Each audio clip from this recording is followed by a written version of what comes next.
poisson au chat, il n'y a qu'un pas, un léger glissement que Cédric Marcillac a réalisé d'un coup de pinceau. Car après une série dédiée l'année dernière aux arêtes et têtes de poisson, le jeune artiste a réalisé des dizaines de toiles félines, laissant libre cours à son imagination. Il y a un côté un peu rigolo dans les tableaux qu'on peut faire au niveau des mélanges, des associations. C'est-à-dire faire des têtes de chat avec des arêtes de poisson, faire des chats avec des queues de poisson, faire des têtes de poisson avec des queues de chat, enfin tout ce travail de mélange. Dans cette nouvelle collection, l'ancien styliste reste fidèle à sa technique et à sa matière fétiche, le ciment. Au niveau du toucher, il y a un côté super poudreux. J'arrive à le travailler super en finesse, ce que généralement est plutôt grossi au niveau des matières. Donc c'est tout un travail de truelle.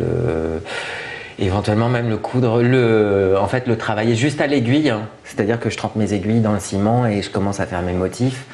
Une matière brute que Cédric Marcillac adoucit en l'opposant à des tissus aussi précieux que la toile de Jouy et à ces petits accessoires si précieux à l'artiste, réminiscence de sa première profession, styliste dans des maisons aussi grandes que Jean-Paul Gaultier et Montana.